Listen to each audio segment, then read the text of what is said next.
Hello and welcome to my review of Kurzweil's How to Create a Mind. First, I'll give the reason why I decided to read this book. Secondly, I'll give a brief overview of the book itself. Lastly, I'll share my opinions and thoughts on the book. The desire to read this book originated while reading another book authored by James Barrett, called Our Final Invention. It discusses the coming singularity and what it all means. In Our Final Invention by James Barrett, he mentions a statement made by Larry Page, the co-founder of Google. Larry Page discusses a scenario that in the future, and I quote, where you merely think of a question, and Google whispers the answer into your ear. End quote. Needless to say, I found this very difficult to accept.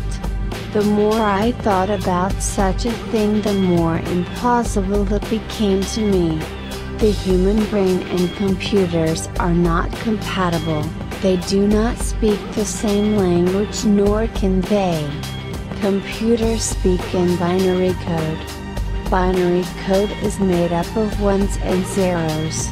Binary code creates image files, text files, all kinds of data files, web pages and so on. But they do not create human thought, nor can they. The wetware of one's brain can never interface with the hardware of a computer. Now, to be fair, I do not know the full context of Larry Page's statement. At any rate, my attentions were directed towards Mr. Kurzweil. Ray Kurzweil is infamous for these sort of outlandish claims, and I was curious to see what he has to say on this topic in particular. So once I completed James Barrett's book, I began to read How to Create a Mind. First, I'll begin with a brief overview. He begins with some famous thought experiments made by some household names: Charles Darwin and Albert Einstein. He describes where Charles Darwin got his initial idea for the theory of evolution. There was a 19th century geologist by the name of Charles Lyell. He pondered how canyons were formed. He theorized that the movement of water over a long period of time helped form and carve the landscapes of canyons, like the Grand Canyon for example. Darwin adopted this idea and applied it to the species. Similarly, Ray Kurzweil would have thought experiments of his own to create a theory of the mind. Through simple observation of everyday tasks, Ray Kurzweil fashions his very own theory to explain the functioning of the human mind. His conclusions? First, he states that memory is stored in a sequential manner.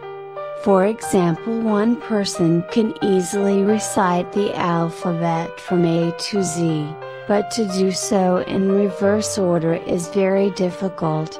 Tasks are difficult to begin at the midpoint as well for the same reason. He gives an example of trying to play a musical piece on the piano beginning from the midpoint. Language. He speaks of how language functions similarly to the human mind. The mind, he concluded, works in a hierarchical fashion. What does this mean? For example, take the English language. At the lowest level you have letters. At the next level up you have words, then sentences, paragraphs and so on. He describes how the human brain functions in a similar way. He states that the human brain is made up of pattern recognizers. He estimates that a human mind has approximately 300 million pattern recognizers.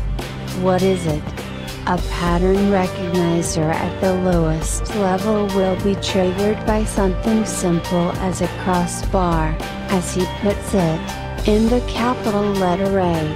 At a higher level, a pattern recognizer is triggered when it detects the letter A. At another level up, the pattern recognizer triggers when it encounters the word apple.